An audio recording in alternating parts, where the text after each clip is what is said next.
Boombox.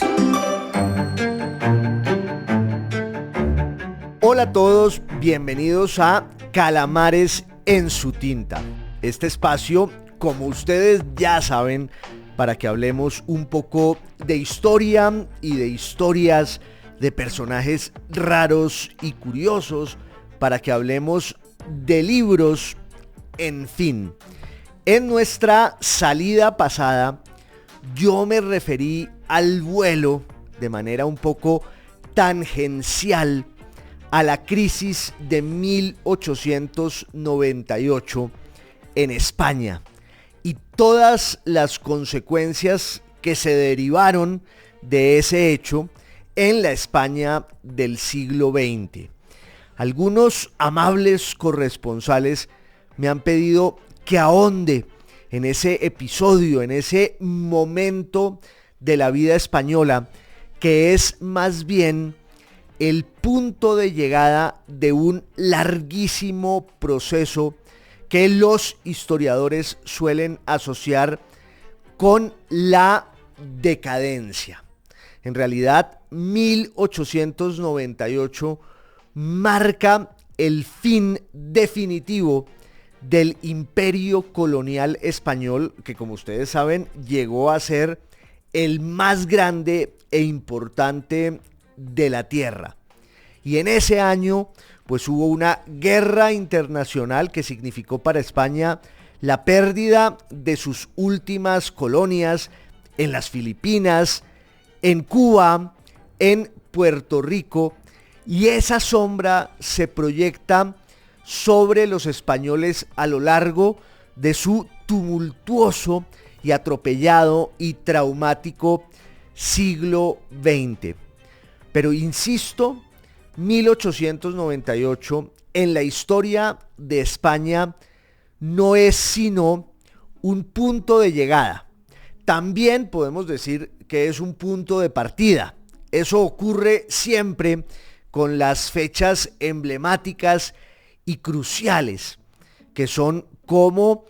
un punto de quiebre en el cual se consuma una historia y empieza otra distinta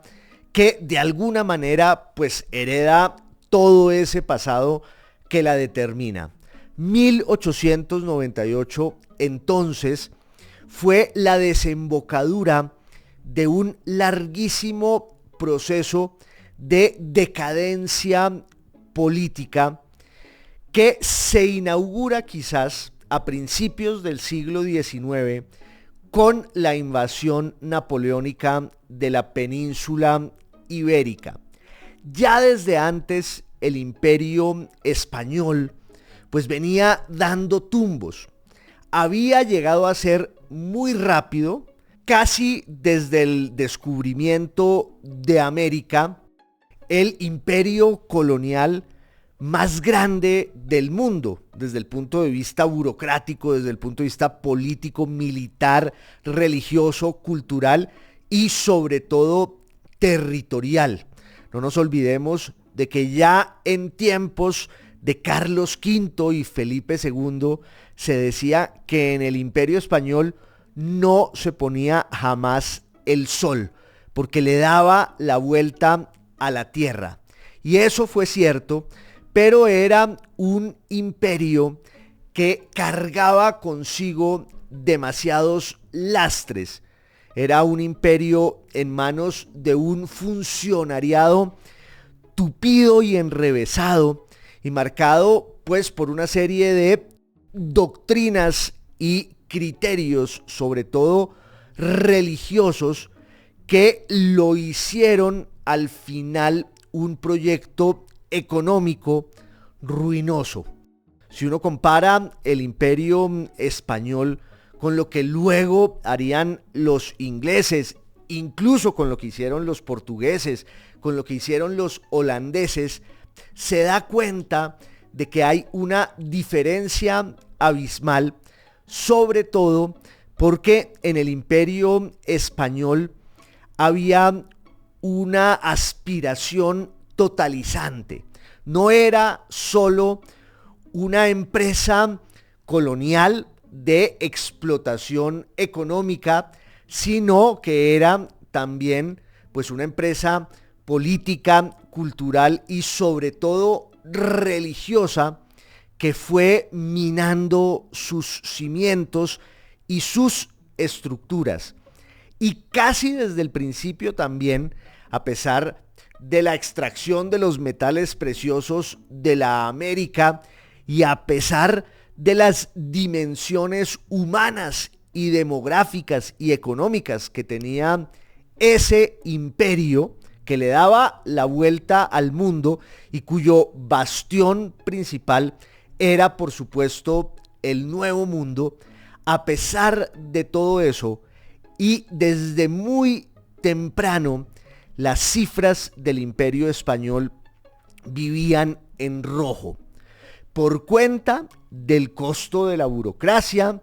por cuenta del mal gobierno, por cuenta de la desmesura misma de un imperio que se había concebido no solo para la explotación de sus riquezas y de sus provincias de ultramar, sino también casi como una apuesta teológica para salvar el alma de todos los que lo habitaban. Esto suena muy pomposo e irreal. Para muchos es casi un pretexto que aspira a matizar los estragos del colonialismo español. En absoluto, esos estragos del colonialismo español son y serán siempre innegables, pero hay que hacer un esfuerzo de honestidad intelectual, por lo menos, para entender las premisas y los valores a partir de los cuales se construyó ese imperio, que quizás riñen con nuestro mundo, con lo que somos hoy. Por eso muchas veces somos incapaces de aceptar la forma en que en el pasado la gente pensaba y concebía el mundo, porque eso no coincide en absoluto con nuestro sistema de valores y entonces creemos que hay allí como una adulteración, como un intento fraudulento, ya dije, por matizar las consecuencias del pasado. Pero, como decía alguien, toda historia es hija de su tiempo, lo decía un gran historiador francés, Lucien Febvre. Y cuando uno piensa en la España que erigió, que levantó ese descomunal imperio colonial, basado siempre en la obsesión ultracatólica de la expansión de la cristiandad por el mundo entero,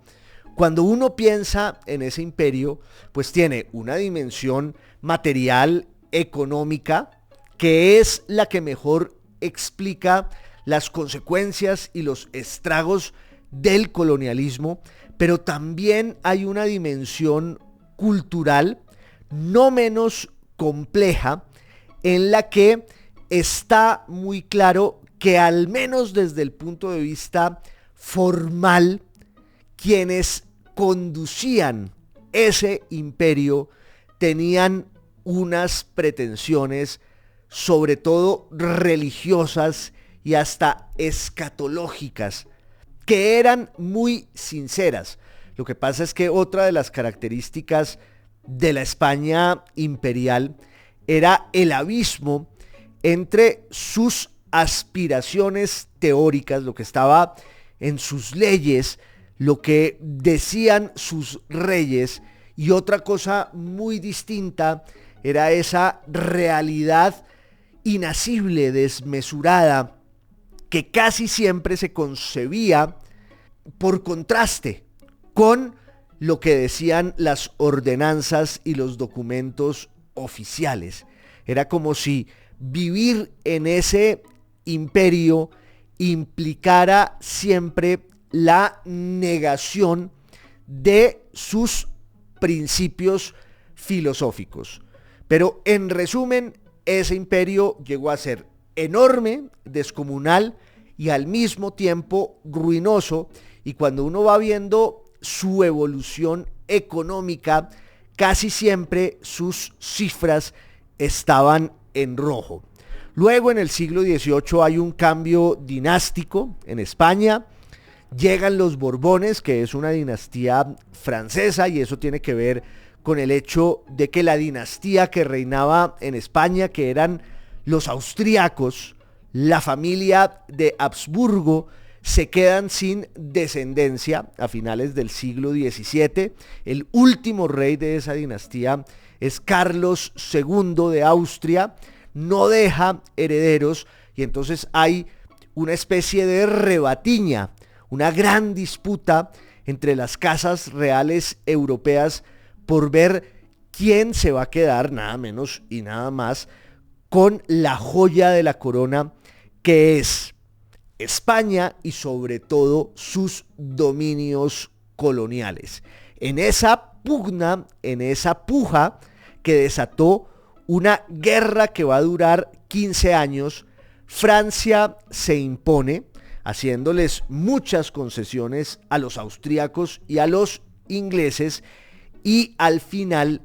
un descendiente de los Borbones va a consolidarse como el nuevo rey de España y desde entonces es esa dinastía, desde 1700, entre 1700 y 1715, llegan los Borbones a España y desde entonces pues están allí sentados en el trono español. El siglo XVIII, con el ímpetu francés, con esa especie de sangre nueva que llega a la monarquía española, pues es un intento por enderezar la deriva catastrófica y decadente del imperio español. Desde los primeros siglos, desde los primeros momentos de ese imperio, quiero insistir en ello, la perspectiva económica y administrativa de semejante maquinaria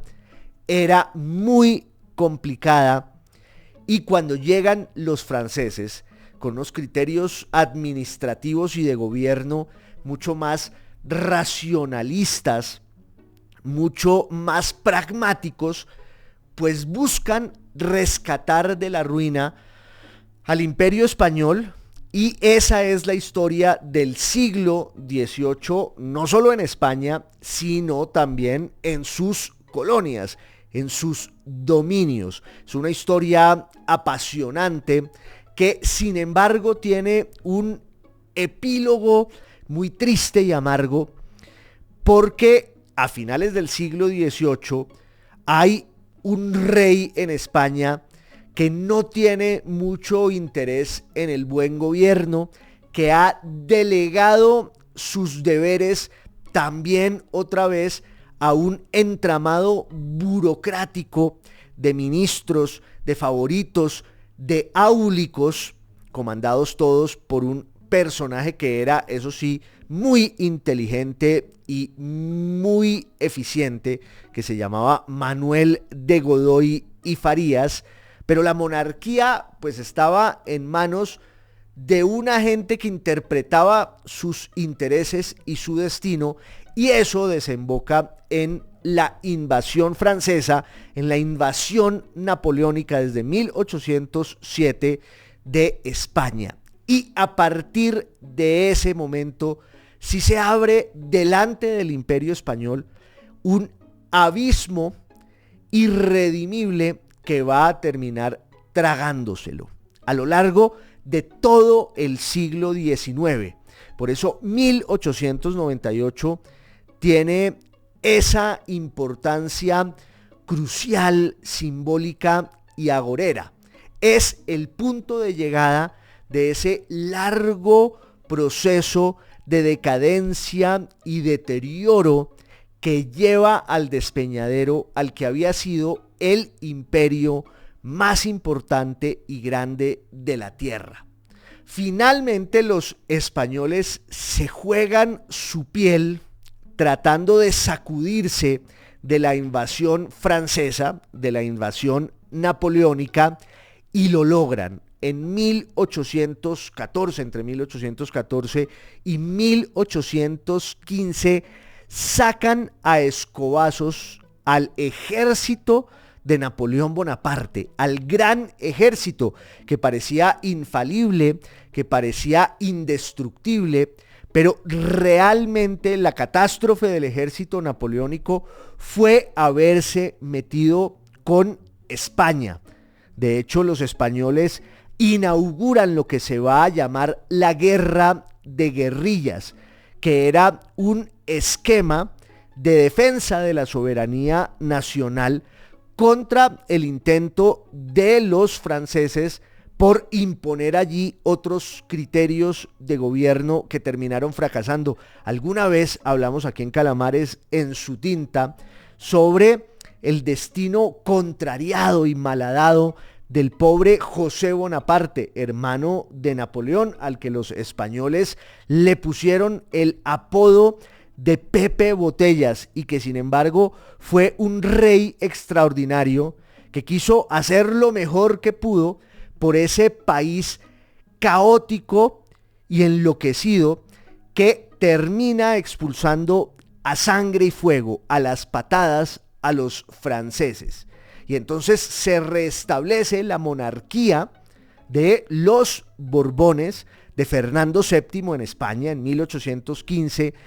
pero ya ahí había unas consecuencias trágicas para el Imperio español. Y es que la invasión napoleónica desató también todo el proceso de las independencias en la América española. El surgimiento de unas repúblicas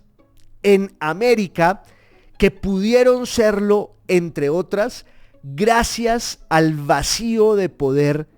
que se había dado en España con la invasión napoleónica y con la guerra de independencia que empieza muy rápido por parte de los españoles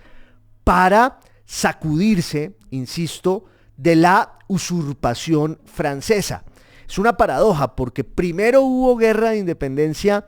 en España de los españoles contra los franceses, y esa guerra de independencia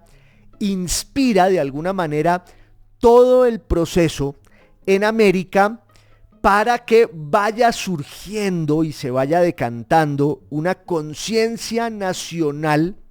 que al final desembocará también en todo el proceso independentista de Hispanoamérica, desde 1808, desde 1809,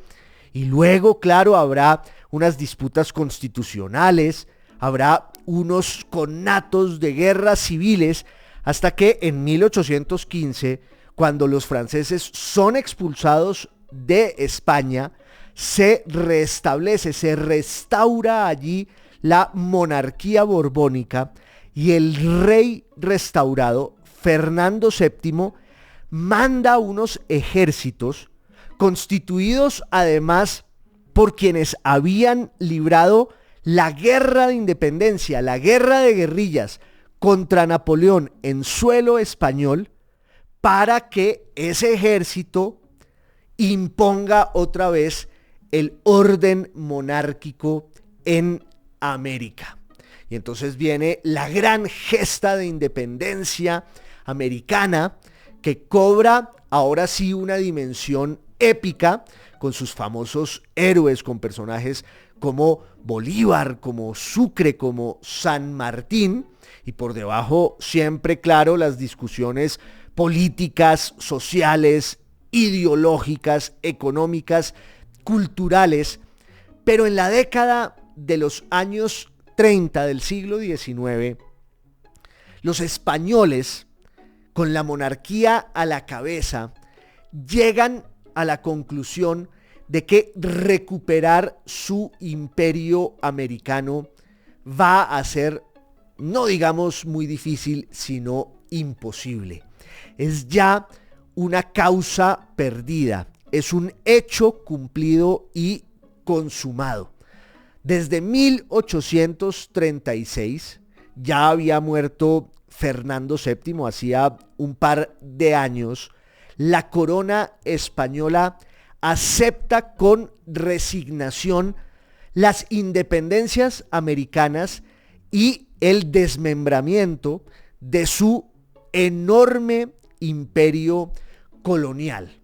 del cual van quedando, sin embargo, algunos rezagos, algunos bastiones. Pero el problema de España es que, casi como una réplica de lo que está pasando también en la América española, es un hervidero de conflictos políticos, de intrigas militares y constitucionales, de rencillas de partido, que son calcadas a las guerras civiles de América y, en nuestro caso muy concreto, de Colombia. Yo creo que no hay un paralelo más impresionante que el que se da entre la historia colombiana del siglo XIX, con sus guerras civiles y con sus constituciones, y para otro día queda la discusión tan sofisticada de si ahí había o no una tradición de la guerra, de la violencia, y si uno puede decir que desde el siglo XIX nuestro país está signado, marcado por una especie de maldición de la violencia y de la guerra civil. Eso se discute muchísimo y se han gastado ríos de tinta para decir cosas muy interesantes y muy inteligentes en esa discusión sobre ese tema, pero queda para otra salida. Lo cierto es que es como un juego de espejos contrapuestos. La historia de las repúblicas nacientes de América, de la América española, con la historia de la España del siglo XIX, que es también, repito, una sucesión de guerras civiles por el poder, con una sola diferencia quizás, y es que en España pues seguía existiendo la monarquía. De hecho, la monarquía era el epicentro de las guerras civiles en la España del siglo XIX, en las que los ejércitos llevaban siempre, como aquí en la Colombia del siglo XIX, una constitución en la punta del fusil. Lo único es que allá, en España, esos ejércitos luchaban sobre todo por la reivindicación de uno u otro partido en la disputa por la legitimidad de la herencia monárquica entre Carlos Isidoro, el hermano de Fernando VII, e Isabel II, la hija de Fernando VII. Había también siempre una corriente liberal y hasta republicana de quienes querían desmontar la monarquía, y así se les fue a los españoles pues buena parte del siglo XIX. Quedaron al margen del proceso económico, político y hasta cultural de la industrialización de Europa. Siempre se dijo que había un abismo entre el resto de Europa y España, una especie de lugar común y un mito medio engañoso, ridículo y falaz, que sin embargo tiene ciertos tintes de realidad. Para empezar, la definición nacional de España en la Edad Media se da en un contexto muy diferente al del resto de Europa, porque en España el Islam sí llegó hasta el corazón de la península y hubo siglos de dominación islámica en España, o en lo que hoy llamamos así, cosa que no ocurrió en el resto de Europa, salvo un caso excepcional en el sur de Italia. Pero allí se va marcando una diferencia que algunos consideran abismal y que tiene un poco el símbolo de los Pirineos como una frontera fatal entre lo que podríamos llamar la conciencia europea del resto de Europa y una suerte de vocación africana, dicen algunos, de España. Ese es un lugar común falso y ridículo. Todo lo contrario. Pero en el siglo XIX, esa frontera entre lo español y el resto de Europa sí se va ahondando, porque en el resto de Europa se va consolidando el proceso de la industrialización y también el proceso político del triunfo del liberalismo y los valores burgueses, con las monarquías parlamentarias y con el surgimiento de toda una filosofía y una doctrina que van a consumar pues todo el ideario liberal y revolucionario que se había desatado ya desde 1789 en Francia. Eso en España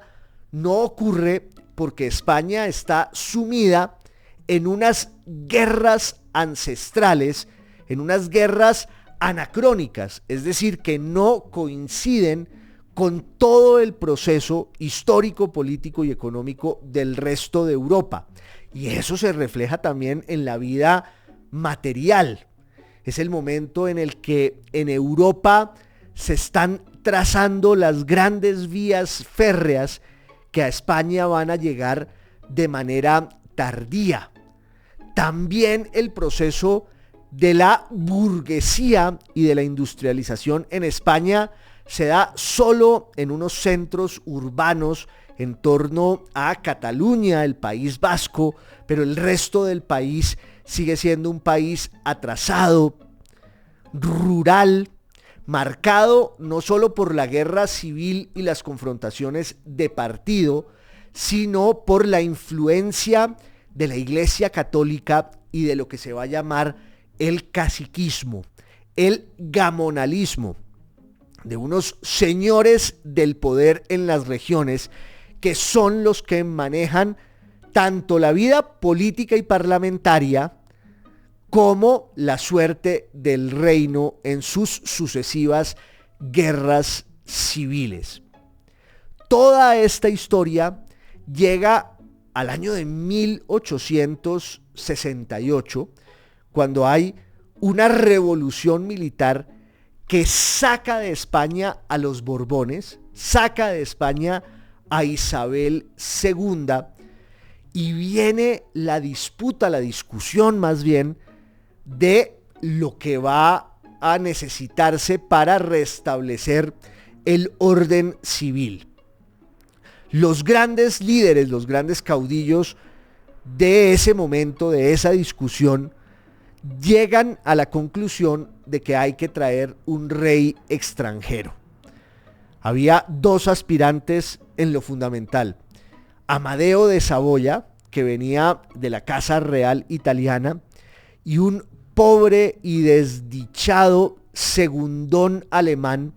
que se llamaba Leopoldo Hohenzollern-Sigmaringen, que yo ya he contado aquí a propósito de otro tema, que los españoles, en esa disputa entre dos aspirantes al trono, llamaban a Leopoldo Hohenzollern-Sigmaringen Leopoldo Ole Ole si me eligen. Ya con eso ese pobre señor quedó fuera del juego político y llega a reinar en los años 70. Amadeo de Saboya fue un fracaso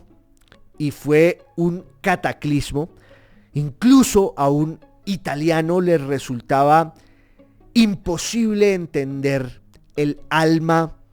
de los españoles. Termina abdicando en 1873, viene un pequeño interregno republicano y entre 1875 y 76 se da la restauración otra vez de los Borbones, ahora en cabeza de Alfonso XII, que era el hijo de la desterrada y defenestrada Isabel II. Y claro, la monarquía de los Borbones, restaurada con Alfonso XII, tiene que hacerles una gran cantidad de concesiones a los líderes políticos y militares. De hecho, se establece un sistema de repartición del gobierno entre las dos grandes corrientes que hay en España, que son la liberal y la conservadora. Muchos señalan que nuestro Frente Nacional en la Colombia del siglo XX se inspiró en ese modelo español que se llamaba el turnismo. Y es que por 2 años gobernaba un liberal, luego por 2 años gobernaba un conservador. Pero el panorama económico para España era pésimo y sobre todo la perspectiva internacional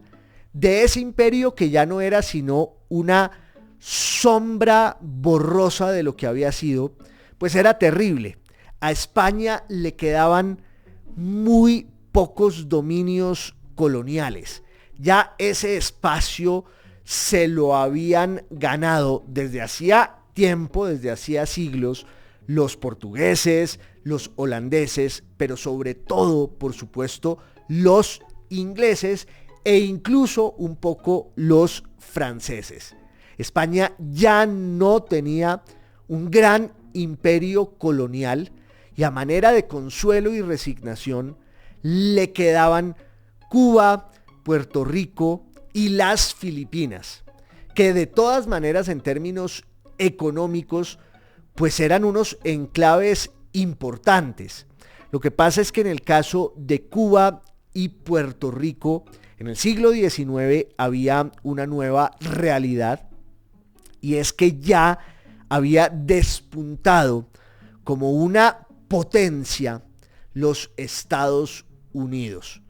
que se habían constituido como una república a finales del siglo XVIII, habían desatado incluso el proceso de las independencias. La Revolución Americana termina siendo el modelo de casi todas las grandes revoluciones liberales de finales del siglo XVIII y del siglo XIX, y como lo previeron muchos, para empezar el propio Simón Bolívar, ese proyecto político de la República Norteamericana iba a convertirse muy rápido en una fuerza hegemónica, en una potencia que va a proyectar sus intereses sobre toda América, con eso que se llama la doctrina Monroe, y que en términos teóricos era como una especie de formulación para que no hubiera injerencia de potencias coloniales extranjeras europeas en América. Pero eso significaba también, ya digo, el surgimiento de una nueva potencia en el mundo occidental y en el plano global, que era la de los Estados Unidos. Y en los años 40 y en los años 50 del siglo XIX, eso empieza a ser evidente. Por ejemplo, en las grandes victorias territoriales de los Estados Unidos sobre México. Por ejemplo, en la proyección marítima en el Caribe, pero también en el Pacífico de los Estados Unidos, que además van a vivir en los años 40 ya la fiebre del oro en California y la necesidad de que haya un tránsito entre el mar Atlántico y el Pacífico para transportar pues el oro que surge en la costa occidental, que eso va a tener muchísimo que ver con la injerencia norteamericana en Panamá, tema del cual ya hablamos aquí alguna vez también en Calamares en su tinta. Pero en medio de todo este ajedrez, estaban allí los enclaves españoles coloniales de Cuba y Puerto Rico. Ya había habido un intento por instigación norteamericana entre los años 60 y 70 del siglo XIX de una guerra de liberación y de independencia en Cuba. Esa guerra al final termina anegada en una serie de victorias militares del ejército español y también en una serie de concesiones políticas y diplomáticas de España a los grandes protagonistas hegemónicos, a las grandes potencias del orden mundial en ese momento, que son Francia, la Francia de Napoleón III, la Inglaterra victoriana y por supuesto los Estados Unidos. En ese contexto ocurrió, entre otras cosas, la invasión de México, que va a llevar al establecimiento de un imperio trágico allí en cabeza de Maximiliano de Austria, tema del que también ya alguna vez hablamos aquí en Calamares en su tinta. Pero en los años 90 ya la independencia de Cuba empieza a ser una especie de realidad inevitable. En 1895 surge un movimiento independentista acaudillado por José Martí, entre otros, y detrás siempre la sombra de los Estados Unidos, que con el pretexto de reivindicar los valores de la doctrina Monroe, es decir, con el pretexto de defender la libertad, la autodeterminación de los pueblos americanos, lo que hacen es más bien apuntalar una nueva forma del imperialismo que en el siglo XX pues tendrá completamente el cariz y el tinte de la hegemonía norteamericana, de la hegemonía no solo económica y militar y política, sino luego cultural de los Estados Unidos. Es una forma del imperialismo pues muy distinta, que no se puede equiparar con los grandes imperios coloniales de la Europa del siglo XVI, del siglo XVIII, del siglo XIX, pero es también una forma de dominación que tenía esos valores ya enunciados en la doctrina Monroe y que van a empezar a consolidarse, sobre todo con la intervención norteamericana en la guerra de independencia de Cuba. Ahí hubo una especie de detonante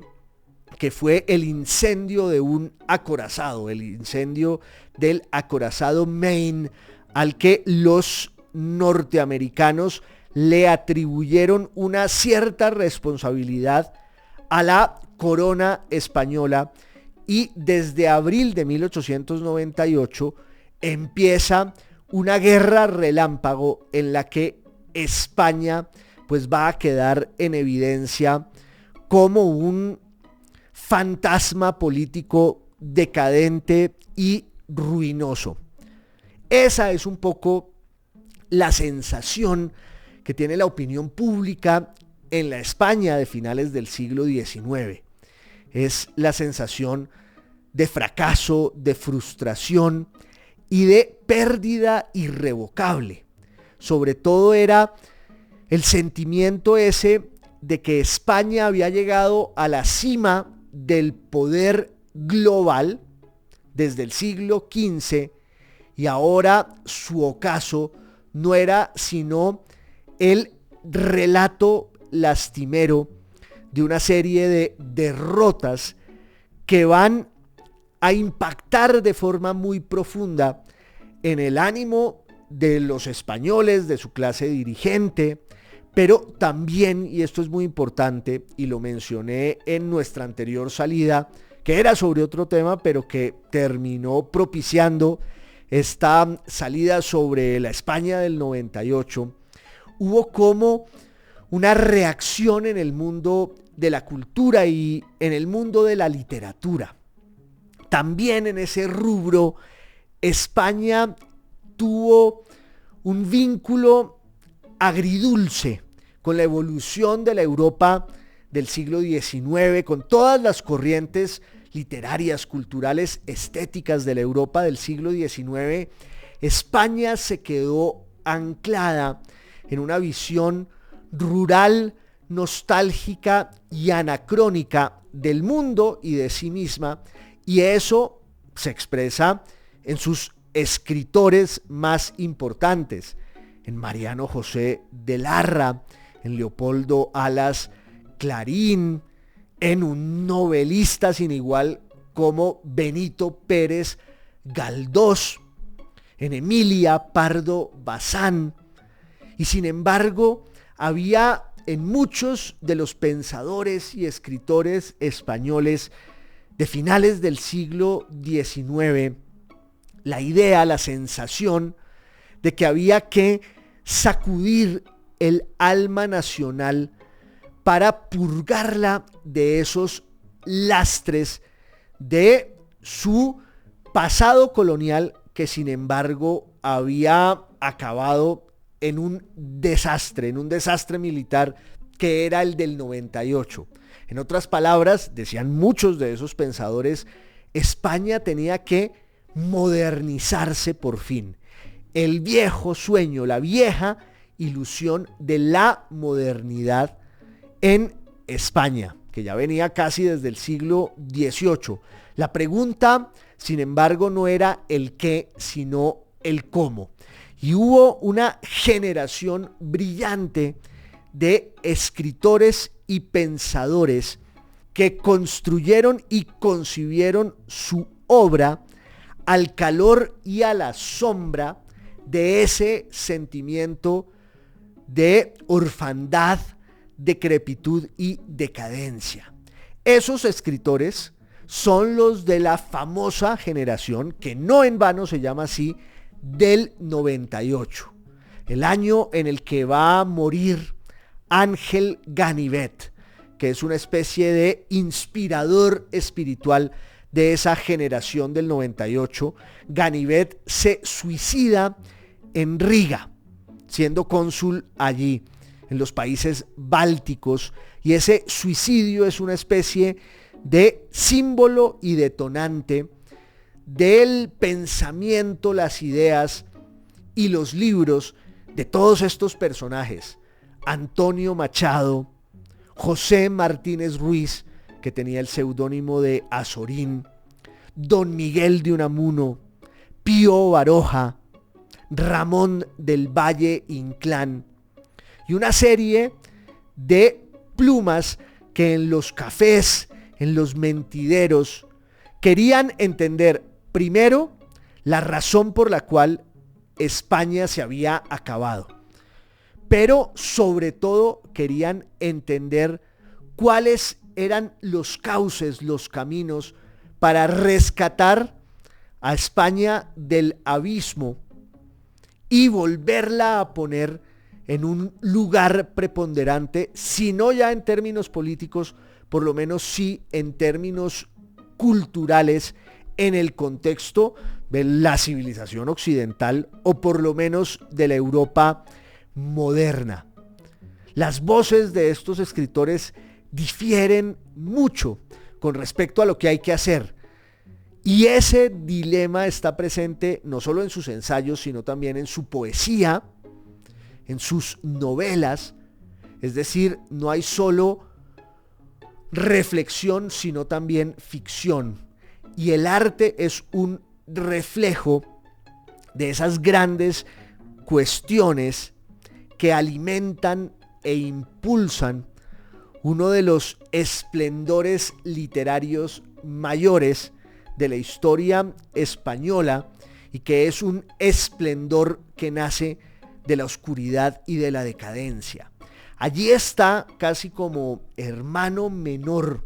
a veces hasta como hijo adoptivo de esos escritores de la generación del 98,